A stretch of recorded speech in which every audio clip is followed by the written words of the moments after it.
Sweet Summer Days is happening now at Whole Foods Market with sales on the juiciest fruits of the season. Organic peaches, organic cantaloupes, blueberries, and strawberries. That's an epic fruit salad. You'll also find sweet sales on fresh Alaska sockeye salmon and halibut and grill-ready fruity marinades. Keep your wallet happy with aisles of savings from $3.65 by Whole Foods Market, like sparkling waters, frozen fruits, and snacks. Sweeten your summer at Whole Foods Market. Terms apply. This is Optimal Relationships Daily, episode 1833, What the Bathroom Scales Are Not Telling You, by Skylar Liberty Rose with tinybuddha.com.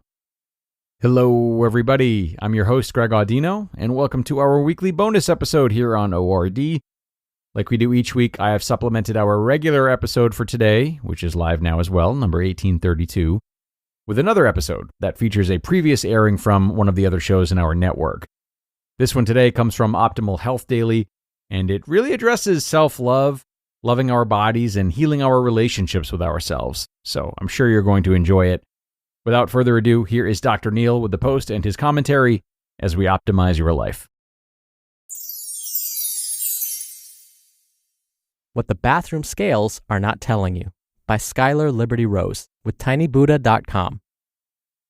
Quote, "The only person who can pull me down is myself, and I'm not going to let myself pull me down anymore."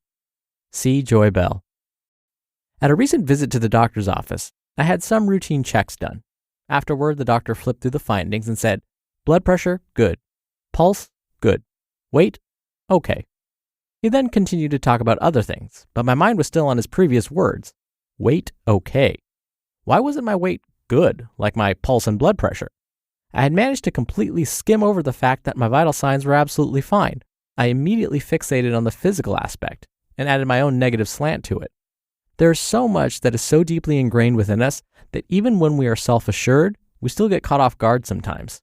A few weeks before the doctor's appointment, I'd gone shopping for a winter coat. I found one I liked, grabbed 2 sizes for comparison, and went to the fitting room.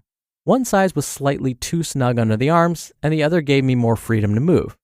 But the better fitting coat had a label that read, large, and I had a problem with it. I tried both coats on again, as though somehow expecting a different result. I told myself I was just making sure, just being certain. Once again, I determined that the larger size was a better fit, except this time, I played it a little differently. Instead of just looking at my body shape and size and my reflection, I looked into my eyes. I reminded myself that I am a beautiful, empowered person who does not permit herself to be restricted by limiting labels, and who does not measure her self-worth by numbers. And off I went to the cash register smiling. Both experiences gave me a bit of a wobble, but I was also grateful for the opportunity to remind myself of what truly matters. It can be challenging at times to keep our confidence intact, because even when we deflect the worst of what some of society and almost all of the media tries to throw at us, occasionally it finds a way through. Yes, I could be slimmer. I could say no to the glass of wine or the homemade fudge. I could, but empowerment alert, I don't want to. I choose my life, all of it. I choose the thoughts that I feed my mind, and I choose the food that I feed my body. I strive to ensure that I'm in balance. There is a space between greed and deprivation, and I, mostly, live there. Sometimes I wander.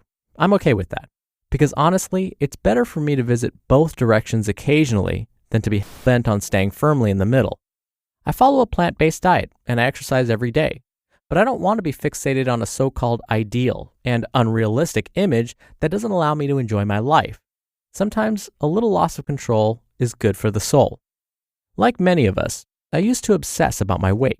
I would step onto the bathroom scales every single day and look to see if I could hit that magic number. Quite often I did. I also had a variety of hospital trips that unearthed low blood pressure, repeated urinary tract infections, and a brutal inner ear infection. And that's why I went to the cash register with the large coat and a larger grin. The bathroom scales cannot tell me how much my contribution to this world counts. They cannot tell me the density of the passion I feel for what I do. They cannot tell me the value of my cherished relationships.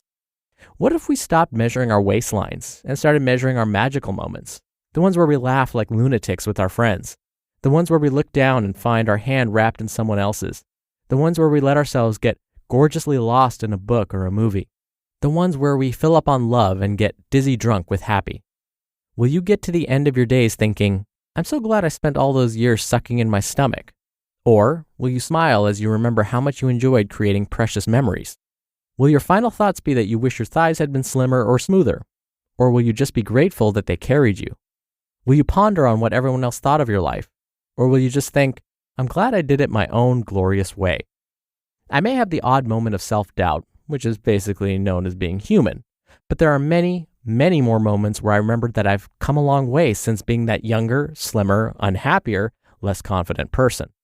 I now have a wonderful weapon, an empowered mind. And believe me when I tell you, that doesn't play small. You just listened to the post titled, What the Bathroom Scales Are Not Telling You, by Skylar Liberty Rose with tinybuddha.com. Sweet Summer Days is happening now at Whole Foods Market with sales on the juiciest fruits of the season. Organic peaches, organic cantaloupes, blueberries, and strawberries. That's an epic fruit salad. You'll also find sweet sales on fresh Alaska sockeye salmon and halibut and grill-ready fruity marinades. Keep your wallet happy with aisles of savings from $3.65 by Whole Foods Market, like sparkling waters, frozen fruits, and snacks. Sweeten your summer at Whole Foods Market. Terms apply. In theaters July 28th. Welcome to the Haunted Mansion. You ready to have your mind blown? We have 999 happy haunts, but there's room for more. We could be trapped here for eternity. There's no turning back now. Madam Yoda, we need your help. I can show you, but it will cost you $3. What? It's highway robbery. Who said that? Disney's Haunted Mansion. Rated PG-13. May be inappropriate for children under 13. Only in theaters July 28th. Get tickets now. And Tiny Buddha has some great books on their site. I'd recommend checking out the Tiny Buddha Gratitude Journal. It has questions and prompts for both your past and present. You can find that at tinybuddha.com. Now, to be clear, I can feel pretty confident that the author isn't saying, well, just be happy with yourself even though you may not be the healthiest person that you could be. Instead, what the author is saying is, don't be obsessed with it.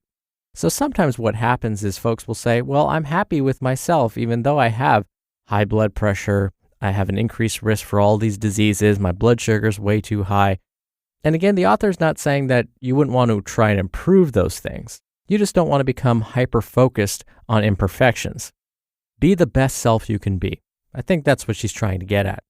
And if I were to get more technical about that scale, it's so true. The scale doesn't tell you so many things. And if we just think about straight numbers, the scale doesn't tell you how much muscle you have versus fat versus water versus your skeletal structure. It just gives you a number.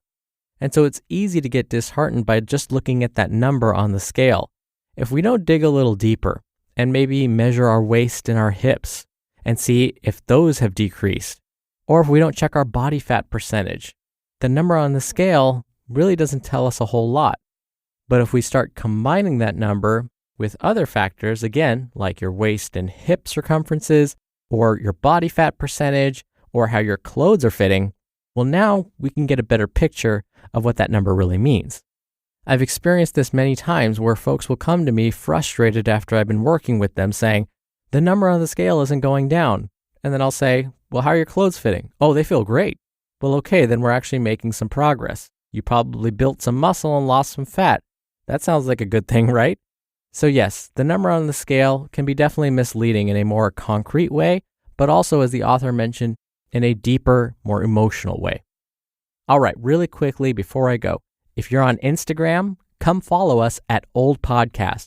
We do book giveaways there, share pictures showing where you're listening from, post quotes from the contributing authors, and lots more. Again, you can follow us at Old Podcast. I thank you as always for listening. I'll see you back here tomorrow with a post from Healthline and where your optimal life awaits.